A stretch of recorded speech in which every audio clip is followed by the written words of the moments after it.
All right. Hello and welcome back to the Circling Seattle Sports. Well, this is just a show in general. If you're listening on the podcast, this is the 162nd episode itself. If you're listening and or watching, this is the 52nd installment in the Seattle interview series. I'm joined today by Kole Lind. Cole, it's good to have you on here. Look at some notable things along your way here. WHL West second All-Star team back in 2017. Seattle's pick from the Vancouver Canucks in the expansion draft, obviously most recently with the Kraken. How have you been? I know I talked to you a little bit about golf before we started here, but what have you been up to since the regular season ended? Yeah, it's been awesome. Right after the season, my girlfriend and I headed over to Hawaii for a little vacation out there. Got some golf in, just got some relaxation in. And now we're back home, just been golfing obviously, and starting to train and stuff here now. So getting amped up for a good summer ahead and hopefully a good year ahead. And I do want to come back and talk about some of the guys in Seattle and their golf games and how they stack up, but we'll leave that here for a bit. Okay. So for the earlier years, this is kind of, I guess you could answer this either way. I feel like one of them works with the other, but what was your beginning in the game of hockey, and or how much influence was it that your family might have had on picking that sport up? Do those two kind of go hand in hand, or is there a different story there? I think so. When I first started skating, I think I was 2 years old, and obviously I didn't really know much back then, so I didn't really have much of a choice. And I think my parents kind of obviously threw me out there, and I kind of learned the ropes through them. But being from a small town, you play every sport there is basically. Always played hockey growing up, and obviously fell in love with the game at a very young age. And I was around the rinks at all times when I was younger, for sure. So, and then with that being said, this was something that threw me off. I had an interview a few weeks ago where I always ask, obviously with that question about growing up in the sport, right? Who you might idolize in that sport. Because obviously, I mean, every kid looks up to somebody, I think, at some point, right? And that person said, no, I didn't look up to nobody. Who in the game of hockey was that for you? Maybe was it a couple people? Yeah. You know what? I was a big Oilers fan growing up. So when they were really good, it was like Ryan Smith was probably a big one for me. And then as I got a little bit older, I always, followed around the WHL, watching the Swift Current Broncos a lot, and, obviously World Juniors and everything. And I actually idolized Jordan Eberle a lot as a kid, so it was pretty funny. I had a picture with him when I was younger that he signed for me, and I showed him this year when we were playing together. So it was pretty funny, but a really cool thing to say too. So, and then continuing on here as we get to sort of minors, obviously, I guess in any sport, I mean, I'm a baseball guy. I grew up with baseball, right? So the minor leagues I know can be a slog for guys. What were some of the toughest things that you had to deal with in minor? Was it just kind of trying to work your way up? Was it, I don't know if there's conditions. What were some of the challenges that you faced in minor ice hockey? Yeah. Just being from a small town and everything, it's a lot different. There's a whole bunch of challenges for me, especially when I got to rep hockey and stuff like that. I'd have to drive an hour for practice. Every day we'd have practice, and then on the weekends drive an hour, and then if we're on the road, it's a bus another 3 hours or whatever it is. So that was always a tough thing for me, and especially with the Saskatchewan winters out here. The roads are never perfect, so it's always a challenge. And my parents, were unbelievable for that. They did whatever they could to, make sure we're there for, practice or whatever, but also being home on Sunday night or Thursday night for school the next day, which is something they always, made sure we were back for. And they definitely kept me in line for sure. So just want to skip over now to major, junior. And again, I'm from Seattle, so if I'm saying it sounds a little bit different to me because I'm used to like minor leagues, or I know college is a big step to pro sports here in the States. So if I'm saying major junior wrong, please correct Nope, me. that's right. Okay, Yeah. good. I was like, that sounds right, but so we get, I mean, hat tricks in their own right are always, I'm sure, really damn cool. How did you remember your first career WHL hat trick? What went into that night, or was it just playing your game and things fell into place for that to happen? Yeah, I remember the day really well, actually. And whenever I'm going through a tough stretch, I kind of go back to that day.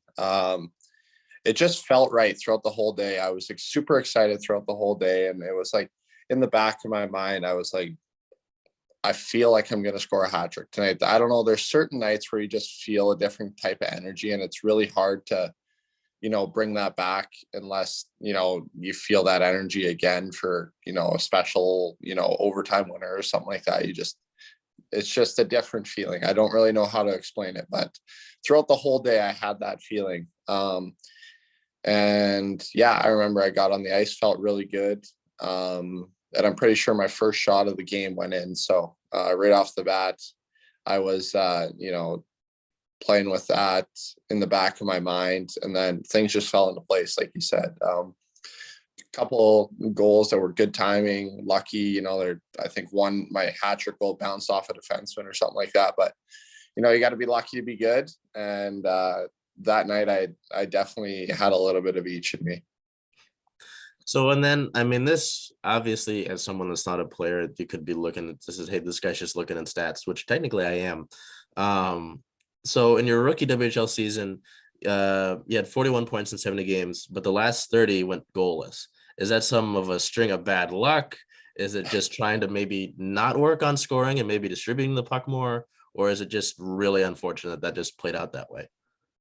I think it was a mixture of a lot of things. I mean, no matter where you are, especially with how I started that season, I think I was almost a point a game up until Christmas, and then fell off. So obviously there was some bad luck involved. And like just being like, sometimes it's just being in the right place at the right time, and I just couldn't find my way to get that backdoor tap in or rebound right on my stick for an empty net. It was bad luck for sure, but I think there's a lot of things that go into that. I think karma is a big thing. So I don't remember how hard I was working at the time. In that stretch, maybe I was taking it negatively.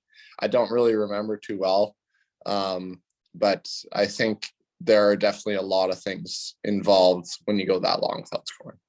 Yeah, no, and that's one of the things where, again, as a reporter and a journalist, someone would be like, "Hey, so you didn't score in these games? What the hell is that about?" That's not the point of that. It's just like, hey, maybe there was something else that was happening. For sure. So, and then with your entry draft, I know for some people in all of the major sports, the draft can be either a really big moment or it can be a bad one because you maybe don't go where you want to. you know what do you remember from your draft experience? I know that there was a pretty famous clip where I think some of the Canucks front office people are mic'd up and they go, "How come no one's taken Kole Lind?" So what do you remember from your draft experience, at least? Because I know that's a really big day, obviously, on both negative and a positive for some people.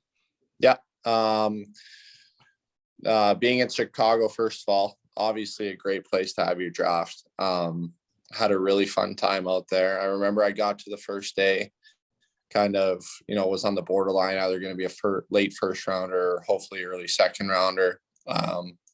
And obviously in the back of your mind, you grow up as a kid, you want to go in the first round of the NHL draft. I think that's what everyone wants to do. And I just remember going through the picks, and I had a really bad feeling throughout the whole day. And got through the whole first round, obviously didn't go, got back to the hotel, was pretty devastated. I, was pretty riled up through the whole night. Didn't really sleep too much. Then I think we had to be up early because I think the draft started at like 8 or 9 a.m., I think, or something like that. So got up early and was some of the first people to the rink the next day. And the first pick went by, and I was like, all right, well, that's going a little quicker than last night. I think it took like 3 hours to get through the first round, and then they're just kind of rallying them off right away. Yeah. And basically I think Colorado was the first pick in the second round, and they were pretty prepared. They announced their pick right away, and then Vancouver was right after them. And we didn't really think I was going to go to Vancouver. I don't know what it was. They thought they might have went to a Euro or something like that, but obviously ended up taking me. And that was a dream come true for me, just being drafted to the NHL. I mean, it was a great day for me, my family, my grandparents were all there, so it was a really cool experience for me. Just something that you're going to grow up and tell your kids and your grandkids one day. And so, with Vancouver, what do you take from that experience? Because obviously with the draft, you were exposed and you ended up with Seattle. But, I figure with, being the team that drafted you, there might be some sentimentalism or just obviously good memories with certain people, teammates, and all that kind of thing. What do you take from your time with the Canucks? For sure. Yeah. I went through a lot of, ups and downs throughout with them. I think my first year pro, I struggled really hard. And they stuck with me the whole way. And I knew I was going to have to work my butt off, and I did, and, kind of brought me back to where I wanted to be. After going through all that, not being ready to play pro hockey, and then finally, working really hard to get back and, finally playing the NHL last year. It sucked a little bit after, being through all that with one organization, but, a new door opens and a new opportunity arises with Seattle, and nothing but good things to say about the organization so far. They've been absolutely amazing to me. The fans have been unbelievable. So there's nothing to complain about now. So, I mean, that's a perfect segue to Seattle.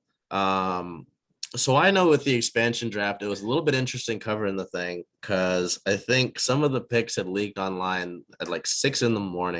and people were freaking out. I was just like, hey, we just have to watch the thing and see how it goes.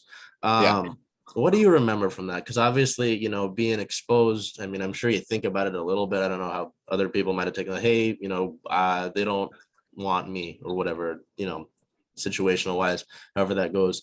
But also it's like, hey, I know for some guys, this is a new opportunity for me to go somewhere and be a part of something new. What was that expansion draft experience like for you? Yeah. So I think up until like the day of the protected list had to be in Vancouver, it kind of said that they were going to protect me, and then they made a trade, and then a whole bunch of things happened, and then I'm getting a call, I think 30 minutes before the protection list has to be in, saying that I'm not going to be protected anymore. As soon as that happened, there's a whole bunch of different things going on. From what I was told, Vancouver was trying to make deals to get certain guys to go with me or with other guys, whatever it was. So obviously there's a lot that goes into, such a different thing. And I think a lot of teams were a lot better prepared for it than with Vegas. I just sat back and just, enjoyed it all. If I went, I went. And I woke up the morning of the draft, and I think I had like 8 missed calls on my phone and a couple text messages. And you don't really expect that. You don't really think you're going to know that early, if not like the night before, maybe, instead of like the morning of it, like 7 a.m. And yeah, just, I told I was going to be picked, and, obviously, really exciting day for me. I was just really happy all around to go to Seattle. And like I said, the organization's been unbelievable so far for me. And so, I want to touch on a couple things. Obviously, with it being the inaugural season, there's a ton that goes into that. But, with the trade deadline, I know that, I guess, things didn't necessarily go the way that I'm sure people wanted them to go in a couple regards. And then you see guys like, obviously, Gio goes to Toronto. I know he re-upped with them, I think, yesterday. Same with Colin Blackwell, Marcus Johansson, Jeremy Lauzon. Obviously, a ton of deals made at the deadline. So as a guy in that locker room, or even being in an organization, and they're spending time with Charlotte as well, are you like, hey, what the hell is going on? Or this is a new opportunity for me to kind of take some ice time from maybe some guys that were already taken up more time for more ice time, I guess. Absolutely. Yeah. It's still a bit nerve wracking, I think, no matter what. But, in the back of my mind, I was hoping they'd keep me and, obviously give me a little opportunity.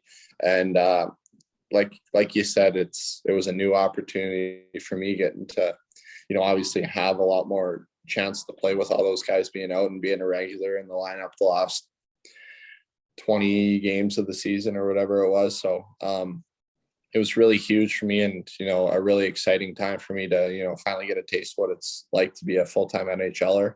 And hopefully we'll, carry over to next year in that regard, just, having that mindset coming into camp. And so this one might be my favorite. I know it was a fan favorite. Social media went crazy for it all the time. Where did the goalie kisses come into? How did that become a thing? I know that after every game since it started, it was like, okay, someone has to record it. Where's the proof? Where's Kole? How does that come in? Is it something just, hey, I'm gonna do it? Did it at other levels? How did that come to? Yeah, I think it started when I was in junior with Kelowna. I don't remember exactly, but I had done it for quite a long time. I know I did it all through my pro career, everywhere I went. So it kind of just, followed me through the whole thing. And, maybe it's just like a little superstitious thing after we win to try keep it going or whatnot. But yeah, it's just something I've always done. And, I wasn't going to stop there, I guess. Yeah, no, I know every time after a game, it was like in the press box, it's like, okay, where are the goalie kisses at? And even social media, they're like, did you get the video? And it's like, Yeah. So that was fun to see. Yeah. And so I know that you've talked about the opportunity that Seattle brought, but your team, you talk about Jordan Eberle, obviously. I'm sure that was kind of a funny moment in a way with how you've had that interaction before. But what can you say about some of those guys? Because I know, no, everybody had nothing but great things to say about Gio before he left. Yanni Gord seems to be a guy that might wear the C next year. I might probably speculating, but seems like a decent candidate, right? But obviously there's a lot of talent in this locker room, and it's the first year of an organization. So at least the way I look at it, it's not the end of the world that it didn't go the way it should. For sure. But what can you say just about the guys? That doesn't have to be the players that they are, just as you're a guy that was in that locker room, how you interacted with them, some just kind of the locker room was unbelievable. Especially for a young guy, they were so accepting. They did such a good job of, kind of welcoming me into the league, and any questions I had about anything, I could ask anyone and they'd know. And they were totally accepting. Like no one was like, oh, get out of here or whatever. Like everyone was such good guys, and they did a really good job with all that. And yeah, I got nothing but good things to say about the team. They're unbelievable guys, and I think with the bond we're all gonna have hopefully in the next year, it'll create for a really good core there. And then this one's kind of lighthearted. I know we talked about it right in the beginning, but with bias aside, and I'd have to say that you'd have to take your name out of the ring here. Who's the best golfer on the team? Oh, that's tough. I think it's either probably Ebbs or Hayden Fleury. I know Hayden's really good. Haven't played with him myself, but we've had a couple interactions where we've been playing on the same day and stuff like that, and whatever else. And he's played really well every time I've seen to go out and play with him the same day. So he'd be really good. I know Turbo's really good actually too. So probably one of those three if I was to say.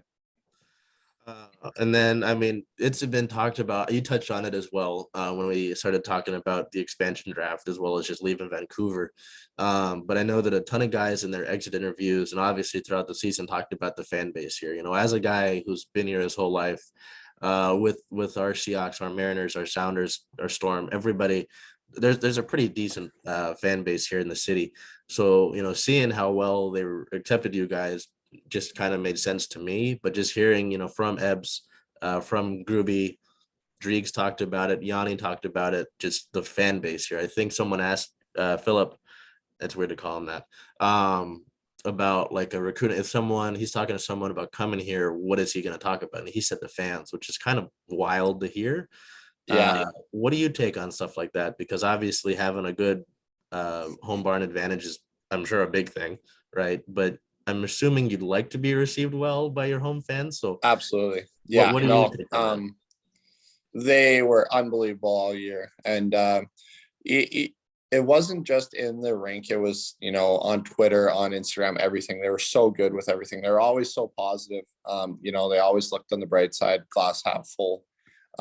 And there's nothing like being at home and grabbing a big win. I remember a couple big wins. We beat Edmonton one time when I was playing, and we beat Colorado the one time when I was playing. Like, those games are just absolutely electric when they come out and show up like that. There's nothing like it, and I knew a little bit what to expect coming into it just from playing in the WHL, playing against Seattle. They had unbelievable fans every single time we'd go there, even. So, that was just a little taste of what it's like to, play for the Kraken now, and the fan base they have. It's unbelievable. Yeah, no, it's obviously good to hear that, but I mean you're right. I think that Edmonton game was at that 4-3 win in a streak of good wins that the team had, and then you talk about Colorado. I mean, to me personally, and the big reason why I do all this is because you hear how loud that crowd can get sometimes. Yeah. There's nothing like it. I mean, there really isn't anything like it to me. So, with that being said, trying to get you out of here. Do you have a pick to win it all this year? Did you make a bracket, or is it just kind of you don't worry about it?